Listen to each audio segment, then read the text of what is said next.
And welcome to Space Chicken, where we're sick and tired of trying to figure out where prequels fall into the actual timeline.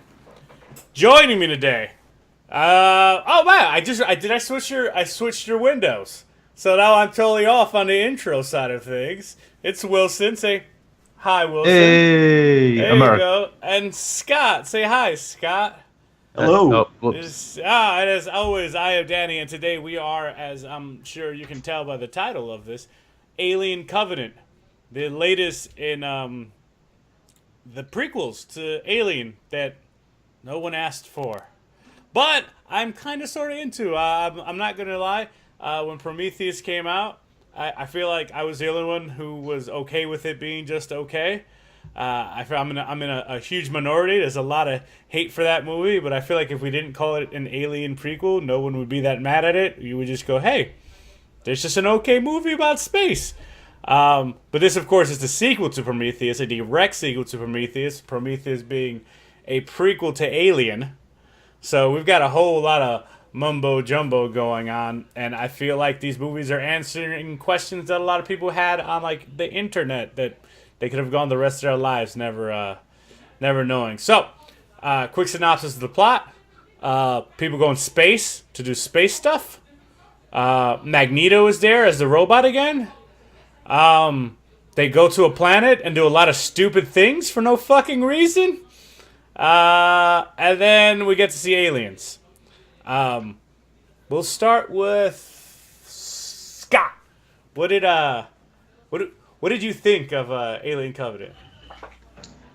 I thought it was a good movie for the genre for that series. I didn't see Prometheus, so I was kind of piecing things together. I kind of heard basically what happened, so I understood a lot of the recall stuff that happened with David, but it was it kind of reminded me of every other movie, Alien movie. Like the same kind of concept with a main female character and like an android person, and kind of fell into the whole general script of what alien movie. You're right. So the biggest thing about this to me, literally right from the get-go, was future. They're in a future. They have these sleep hibernation things to travel long distances, and they have aircraft that could just go right, nice and easy. They don't have to wear special space suits when they go in there or anything like that. They could just land right on another Problem with land. that, by the way. I Right. want to revisit that. I have a huge Yes. problem with not wearing fucking Yes. spacesuits in Hold up. space. So like all of this stuff happens, right? And then they get out and they just go into random planet, right? And they have M4s. Like it's the future. Like I could see in 10 years from now us having different weapons that we have right now, and these guys are walking around with like a 5.56 millimeter weapon, and it's just like you don't have anything? Laser? Like a hand grenade? And they have like a little GoPro, like a little GoPro They here. did. And you're They like, did. GoPro? I mean, even GoPros seem more advanced than those right now. Like, it just, like, it boggles my mind that some parts are, like, super futurist, realistic. Or we can analyze this, the AI of the ship, right? Yeah, Mother. Is crazy. Mother's crazy. They have a living robot with human tissue that, like, from that other movie we did. I can't remember the name. Ex Machina? Yeah, that one, right? All this stuff. And they're still using like simple weapons with like no body armor. Like they're going out there with like no body armor or anything. Like a and then, Vietnam backpack. minute. One guy had like a rolling mat to sleep on. Like I'm like, why is this? This makes no sense to me. What do you want? Like a digital mat? Yeah. So here's the thing, though, right? So we have to remember this took place in the Alien universe, right? And in Alien and in Aliens, they were just using regular guns. And as a matter of fact, like all of the technology in Alien and Aliens was actually CRT screens. You guys remember CRT? For those of you who are too young to remember what a CRT screen is, imagine if your flat screen TV was 50 times thicker and ugly, and the front of the screen bowed out. I know, you're like, whoa, this doesn't make any sense, but it's like a really nice bold head. Yeah, it's a good way to put it. So with all that being in the same universe, it would be I had the total opposite effect when all of a sudden they had touchscreen holograms popping out of the desk and all that stuff, and I'm like, all right, hold on. In a movie that takes place significantly further in the future than this movie, your technology is actually better than that. Like they had like physical like shit that you should shove in, like the size of your fist. Like, because they couldn't imagine thumb drives. It was like, look, this is like they fucking shoved it in stuff. That was in the future of this world. So I understand what you're saying. But I do have a huge problem with the lag of spacesuits, right? So if we go back to Prometheus, which you didn't watch, but I did watch, there's this moment where they go to that planet, and someone goes, hey, air. And they go, air? Fucking party! And they just take their helmets off. And I'm like, what? Oh, oxygen. I should say oxygen, not just air. Whatever. Shut your faces, scientists. But yeah, it was a very. And then they spend the entire time exploring that planet, sans spacesuit. It was really weird to come from that because Prometheus was the prequel to this, right?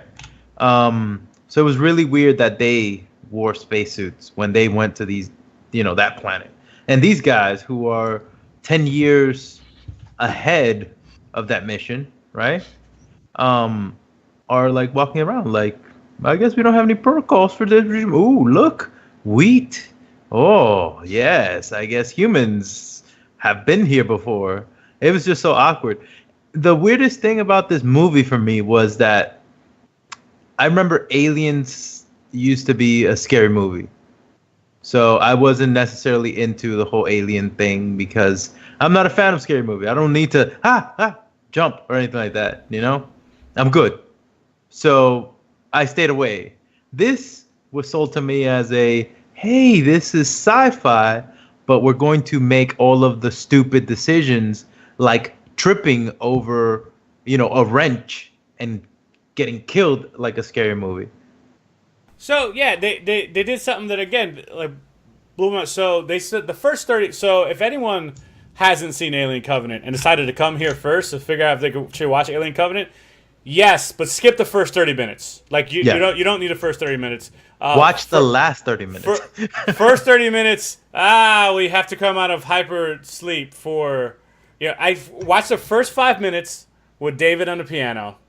Skip the next 25 minutes. And then check back in when they're on the planet, okay? Because everyone's, like, they tried to force this thing. They try to make you care about the crew. But, man, with a downhill running start, did I not give a shit about anyone dying. Not a single person who died did I care about for 1 second. Like, I couldn't root for anyone. I didn't hate anyone. I was just like, meh, guess that guy died. But a lot of stuff happened in this movie, like, from the get-go. Everything that happened was, like, emotionally driven, but not emotionally driven like, oh, you're moved to do it, but like all of the bad emotions, like is stupidity an emotion? No. So fear and panic, right? So before you continue, no, right? I'm gonna keep going. No, go ahead. Go ahead. That piece like bothered me for the entire movie. What? And it made me think about, this is why you don't bring your wife. This is why you don't bring your husband on a mission like this. I'm like, no, I don't care about these people. Yeah, no. This is the same dude. No woman in space. Shut up. Shut up, dummy. You're gonna go be in space and start a new world. How you gonna get your boogie on if you don't? Shut up. What do you? Oh keep my her God. asleep or something. Literally like, starting a put colony. her in They're a starting a colony. In a different part of the humans show. on another planet, and you're like, don't wake her up while I'm awake. Why would you bring people? Shh. That's not actually anything that was wrong with the film. That actually made the most sense. But they didn't make any sense. They all had different jobs. Like, why would you be married to ground person? All the ship people should be married, and the ground people should be married. But anyway, different subject. So if you watch Prometheus, and again, it's not necessary to watch Prometheus before you watch the movie. Takeaway from Prometheus is giant white guys have chemical biological weapon that makes monsters grow inside of you. One lady, I'm gonna say British Ripley and Magneto survive, and that's it. That's all you need to know about Prometheus. That's the whole thing. Nothing else from Prometheus mattered for this movie. That affected the big thing: giant white monster men chemical weapon, robot, lady. That's it. Come over here. So, they meet David, and David gives a spiel about how when they crash landed, their weaponized dust that goes inside you and grows monsters spilled all over the place. We find out later that was a lie. But it's like growing naturally in the forest or whatever. So someone pokes one stupidly.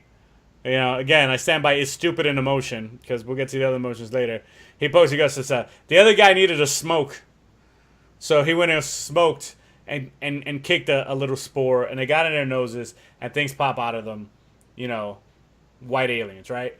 But this thing happened on the ship that they landed on the thing with, and it was so ridiculous, right? Because all I can think about is, like, our future is, like, businesses getting to space before us, right? Like the Whaling Corporation and everything in the aliens thing. That's more real than let's say like the Space Marine movies where there's an international like government agencies getting into space. Like governments are cutting space funding, and the guy from Virgin Mobile, he's trying to get to the fucking moon, right? So the businesses are going to beat us out there.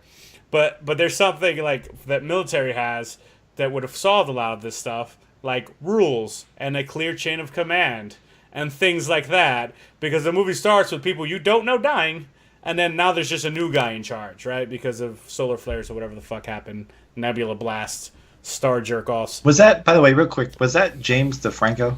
Yeah. Yeah, okay. Okay. By the way, super confusing why he caught on fire.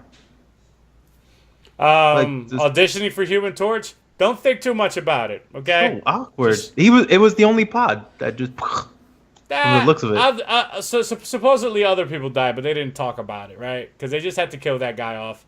And then it was like, oh, questioning our leadership, whatever. So when they get to the planet and they get the guy into the ship, and on the planetary ship, not the spaceship ship, right? He's there. They put him in quarantine. The alien bursts out of him. This fucking lady is like, oh my god, biological contaminant.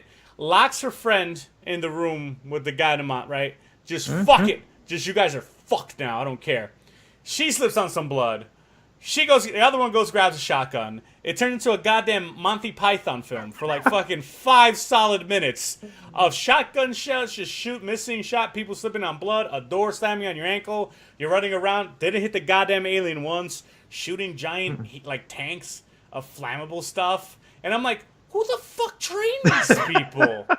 Who was in charge of making sure that these people would not just lose their shit in space? Because straight up 100% shit loss, fucking bananaramas everywhere, and then the ship blows up and everyone's just fucking trapped on the planet now. And I'm like, whoa, wait, is this plot stupidity driven? I feel like this plot is stupidity driven. We're going to stupidly poke space turds, and then we're going to stupidly shoot at explosive tanks. And look, don't get me wrong. I don't know what I would do if a whitewashed alien was trying to kill me either and I had a shotgun. I do know that I would probably resist the urge to shoot the tanks that say flammable on them, but that's just me. However, I would imagine if I was guy in charge of sending people to space, I'd have a class one day on don't shoot the explosive tanks. A little PowerPoint presentation. A little bit. About dangerous things not to shoot in the ship. Yeah, be a pie graph. I think this is the percentage of things you can shoot. This is the percentage of things you can't. I feel like, all right, so this has always been my problem with like scary movies, right? And this is what everybody does. Everybody says what they would have done, right? But a lot of times I watch these, and I don't know if it's because of age now, as I get older, sometimes when things seem so ridiculous, it just ruins it for me, you know? Like the idea of just the like you said, the sheer stupidity to make the story go the way it needs to go just makes me go, yeah, that's gonna happen. Yeah, of course that needs to happen so this thing can escape. It just kind of bores me when it does that.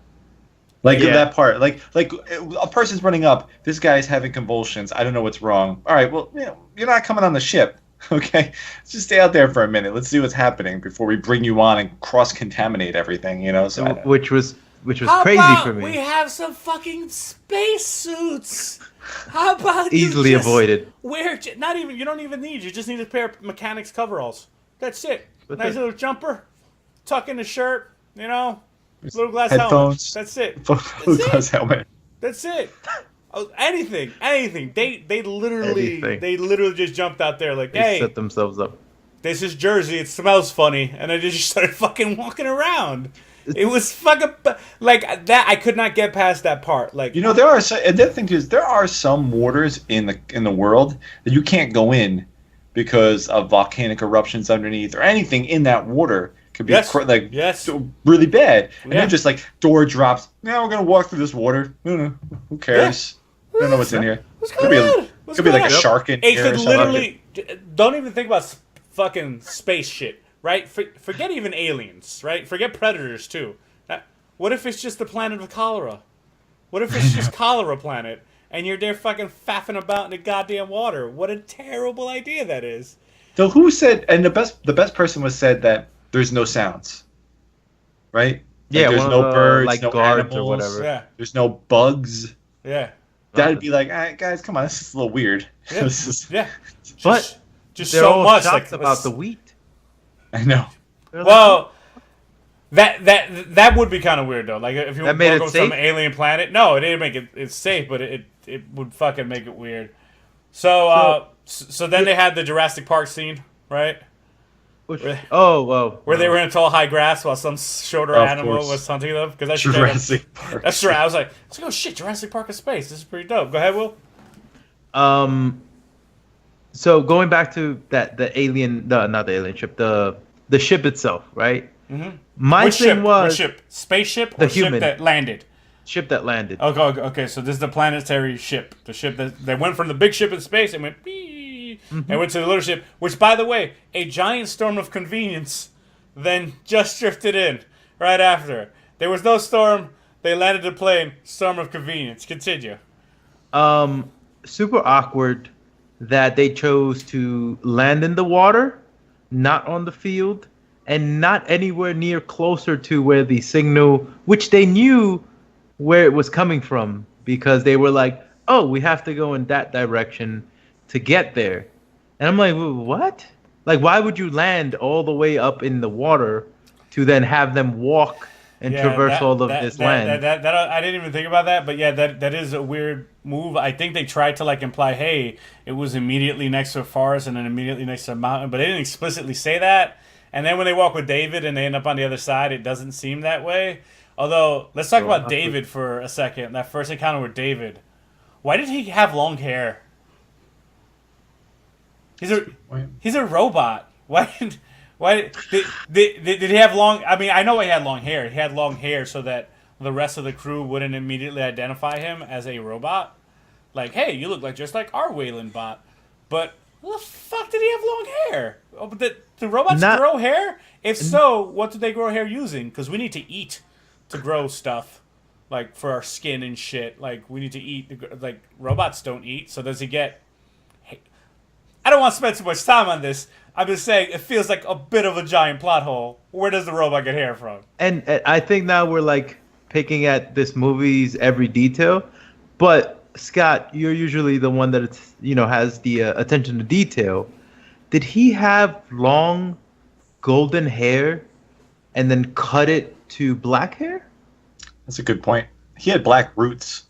Yeah, He had black roots. He But did his cut hair- it, but it was still blondish. Grew. It was blondish, but he definitely. I mean, it's so funny. Like, imagine if you had a robot and there was another robot that looked just like that robot. Mm-hmm. Wouldn't you be like, "Hey, man, come over here. I'm just gonna write number 1 on your ass so that I know, like, let me just do something so that we know it's you." I don't know. I don't want to jump the gun where we're going, but I saw that happening like right away. Like as soon as there were two, I was just like, I know what's gonna happen. Yeah. That was right away. So we can move on. One of the things that bothered me the most was that there was no explanation as to how the black bombs wiped out all of the whatever those things are. All right, But infected other people. I am gonna go ahead and It give you a not paying attention point. no. It I'm turned gonna them give you a not paying into. attention point. Hold on. It turned them into those statue ash looking thing, right? Mm-hmm. Nothing grew out of them. No. I thought I saw But the things growing out of them. humans, no. But He dropped the bomb and they turned black. actually, since we're on the subject of things that don't make sense, just real quick, because I'm going to address that in a half-assed way. But just really quick, why would an alien with no eyes be scared off by a fucking flare gun? Just want to float that one out there too. No eyes, flare gun, ran away. Holy shit! I don't know gone. what's going on. Anyway, just I don't Go know. on, Maybe go their on. white skin is super sensitive to light, like like albinos. I guess I don't know. Anyway, if you remember from like the first guy drank some of it, like in the beginning of Prometheus, and he ended Yeah. up just turning to ash. Yeah. The guy on the planet where Prometheus crashed and shit, that guy ended up having the fucking big squid vagina monster from the comic book Watchmen, not the movie Watchmen, the comic book Watchmen. That monster pop out of his chest. Then the other monster had like the weird alien pop out of it. And then from all of David's tinkering, it's made clear that not everyone made clear. Nothing in this movie was clear, but it's at least implied that it doesn't react the same to everyone. Like it doesn't do the Okay. same thing to everyone it goes into. I mean, in the one movie Prometheus, you had the squid monster followed by the white alien, and then in this one you had white aliens. Notice that all of those happen to humans, Okay. right? And then So it's a human thing. right, and then this guy, David, was able to genetically engineer them to something else to disperse separately. Because remember, now all of the ash that he blew is gone. It's on that planet, right? Which is why there's no more ash in the other movies. So the implication is he blew the entire payload onto that planet, and it killed everyone, ashed them, right? Because that's the way it wanted to react that particular Tuesday afternoon. And then in Alien... And moving forward, no more ash, no more fucking dust, no more fairy dust. It's the pod with the face hugger on it, and that of course is because David made spoiler alert. I don't know why you're watching this. That was If you didn't watch the movie. Anyway, it's because David ends up making the face huggers. okay. Yeah, someone understood the movie. Despite all of the movies, fucking attempts I think Scott's to with me, throw like, me yeah. off, I will. Okay, so We'll take that. We'll take that. So we're moving on as we continue on to, as I can't put these Master Chiefs down. I know the Spartans. Shut up. On the stupidity train, because that motherfucking train started and it wouldn't end. We started Didn't blowing stop. up things. We started convenience. Creepy ass robot. Yeah, let's follow him. Storm of Yeah. convenience. Now let's go to Space Crew. So Space Crew's in space, going, man, we need to get close to the storm. And Mother's all like, dude, the safe distance is 80. And he's like, yeah, but I'm angry. Let's go down to 50. And they're like, Tennessee. yeah, I'm Tennessee. I'm eastbound and down. I'm eastbound and down. Yeah. What's it? Man, we never did. It's fucking Bert Kaiser. Bert is that his name? I think so. Anyway, so they go ahead and take a ship with 2,000 sleeping people on it. By the way, did you get it? Did you No. get it? Nope. Still flying around. There's 2,000 sleeping people on this ship, right? And they go ahead while they're sleeping. Worst Uber drivers ever. As close to Yep. the storm as possible. Whatever. Meanwhile, on the planet, everyone's going, I'm going to go off by myself and be murdered. And then they'll Yep. get murdered. And then they go, Where's Cindy? I'll go look. No! You stay here. I'll go look. I'm go look. Also by myself. Then you get a face hugger to the face. By the way, we at the very least found out who the first alien human, unless it was the girl, because we found out that she was dead, and then of course David dropped the bombs on everybody. So then they all just start getting picked off one by one, and then there's an alien, and then someone gets face hugged, and they get saved from the face hugging. But you know they laid the eggs because you watched Alien, so you know that there's an egg inside that motherfucker, and they bring him on board. After they have what I will say that the movie gets really cool once they start escaping, right? Because once they start escaping the planet, all of the stupidity seems to end. Right? There's no more stupid moves. But there's one stupid move, actually. When she's fighting, when she's like, hey, we're going to go to where all the backhoes and bobcats are, and we're going to start jettisoning all of our terraforming gear so that we land on this planet, we're fucked. But anyway, once they were starting to leave the planet, her I'm going to go do this by myself instead of sending the robot to go murder this creature. Let me hook up to like a zip line and fucking go overboard give me the gears to the clamper thing. Yeah, but that's kind of fucking cool though. That part was kind of cool. Like it was like, hey, here's a little action movie sequence for you. We're getting you an alien boner yet? Half-assed. Because literally the last 30 minutes of the film felt like they wanted to give us the alien boner that they could not deliver on in Prometheus. Because part of this feels like the guy's name is Danny McBride. We'll get back to it. Danny McBride. This feels like their Force Awakens, right? Where they're like, hey, we just want to give you everything you want. Give you all of the shit that you wanted from the other movie we made that you weren't satisfied with. And it very much felt like that. Like you're sitting through it and you're like, oh, not one alien chase scene, but 2 alien chase scenes. They're like, what? This is crazy. They straight up, right? And here's the thing, right? Like I was dead positive that guy when they escaped had an egg inside him, right? But I had zero doubt once they crushed the alien in the clampers, right? In the mouth of like the Hayeks. Like once they crushed him in the bucket, I fucking knew. I'm like, that guy has an alien in him. And you want to know how I knew? Because the only way to get rid of an alien is to shoot him out of the airlock. It's the only way to get rid of an alien movie ever. If you're not going to shoot the last alien out of the airlock, then there's still one alive.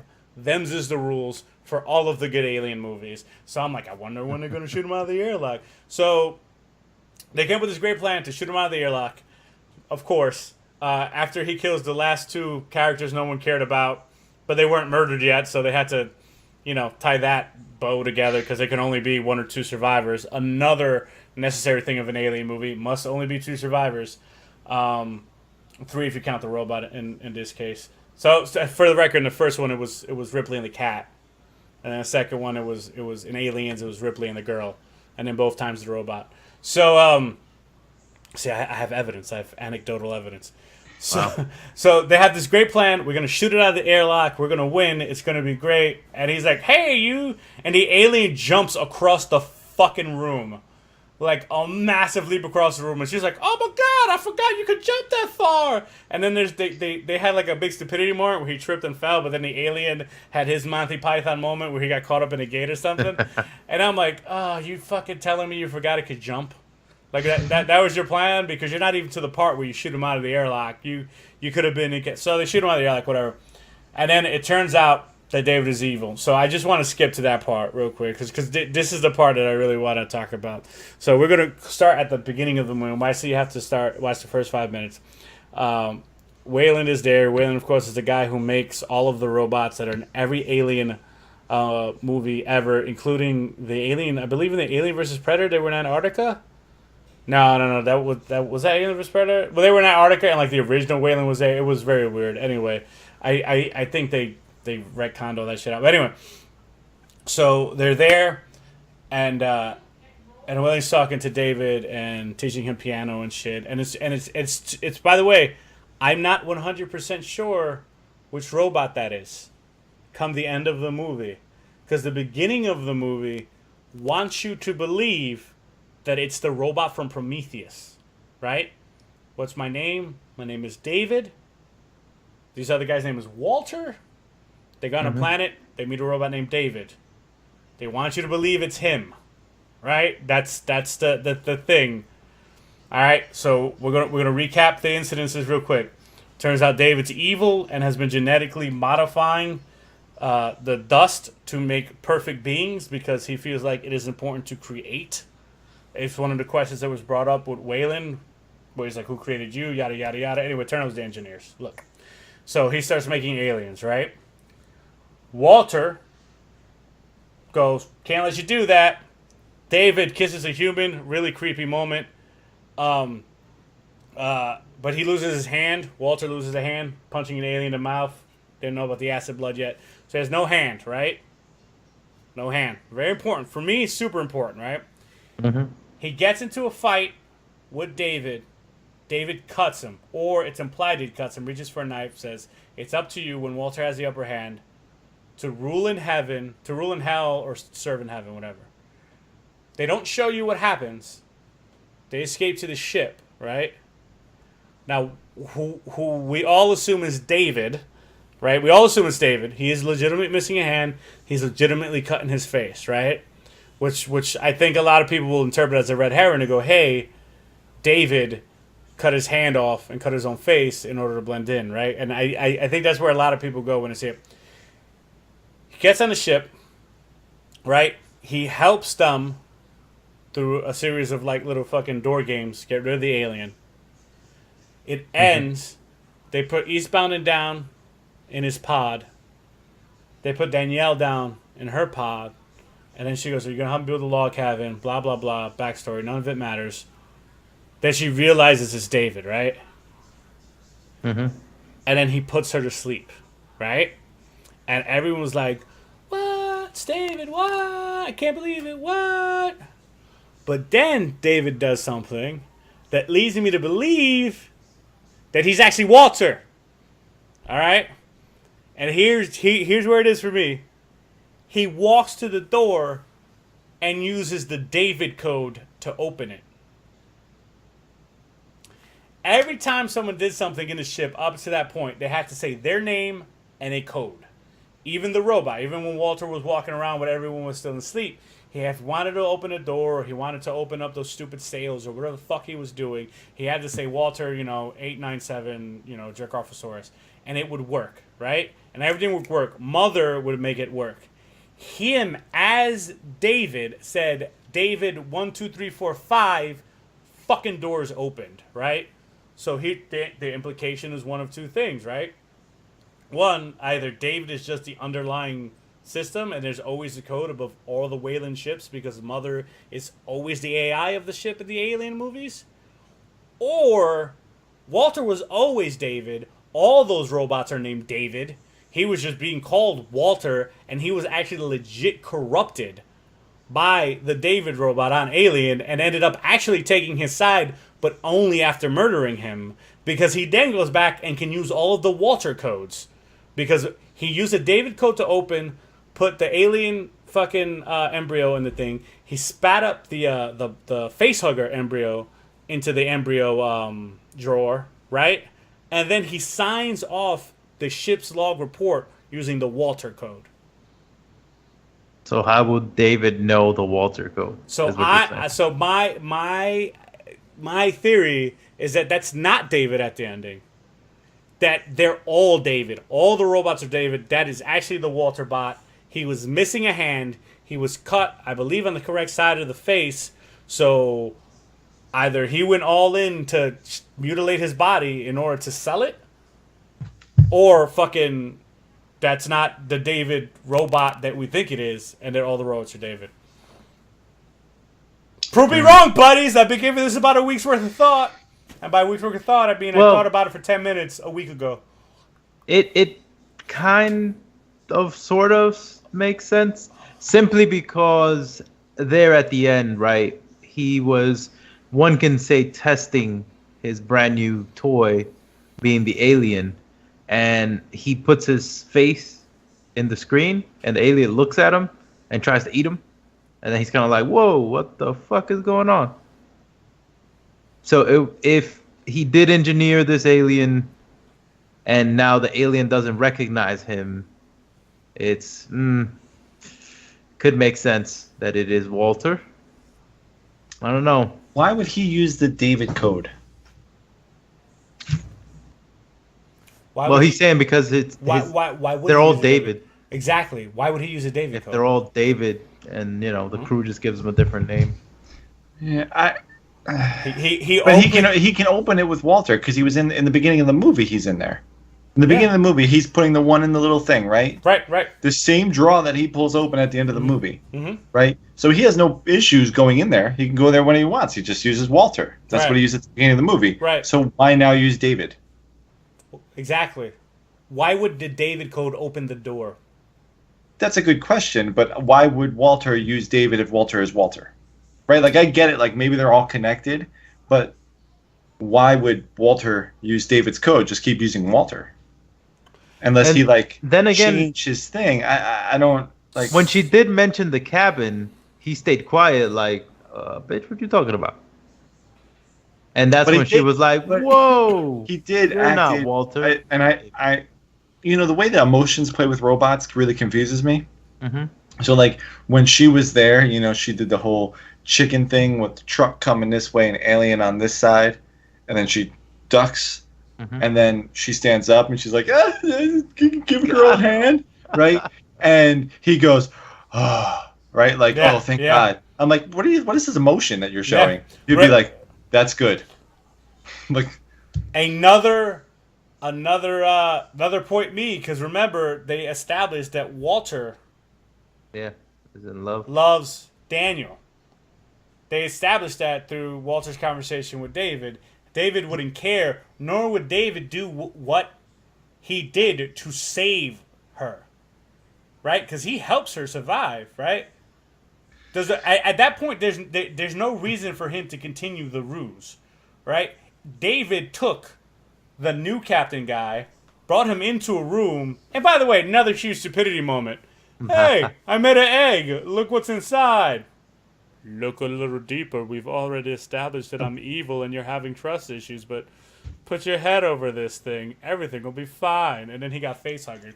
He openly experimented with them. He openly fed people to aliens. He openly fucking very unremorsefully experimented on the girl who saved him. David would not be relieved if she survived, nor would he necessarily be inclined to keep up the ruse. Only 2 people were alive at that point. Awake. Counter to this. Hit me, baby. There we go. What had David said to Walter about that woman? What is her name? I forget her name. Danielle. Elizabeth was the one who died from Prometheus. Yes. Right? Yes, that was the great, okay? Mm-hmm. He expressed that he loved her, right? Mm-hmm. He loved her because he fixed her up. She fixed him up, right? Mm-hmm. He says we don't have love. We don't have emotion. So maybe it is David because he wants that because he wanted to kiss her, remember? And he wanted that emotion. And so that he wants her alive. Like, he wants her to be the Elizabeth that was before. And so he shows the emotion. He did say that. But again, part of my theory is that David corrupts Walter, and when Walter goes, "We don't have love," and David goes, "Look at your hand. That's not love. Get out of here." And the guy's like, "It's duty." But maybe. But how could it cracked him? How come in that little fight scene everything changed? Like, what when he was about to reach for the knife, you know. Mm-hmm. Which he already stabbed the other guy like 30 times and it didn't do anything, so I don't know what reaching for the knife was going to do. But, like, how would he have, like, so, you know. When they're having the Magneto versus Magneto fight, right? Okay? And evil Magneto sneaks up on good Magneto, right? David sneaks up on Walter, stabs him, whatever. And Walter just kind of shows back up and goes, "We've made some improvements since the last model," which is his hasta la vista, right? So he walks in. They have a fight. There is absolutely nothing that happened, right, in that fight or anything since that would lead you to believe that even with only one hand, Walter would lose that fight. Mm-hmm. Right? Right? We've already proved that stabbing him doesn't kill him. Stabbing him in the neck piece does not kill him. We fundamentally, for that scene to show you how much better this newer model is than the older model. So let's go there. What would make you think David got out of that situation?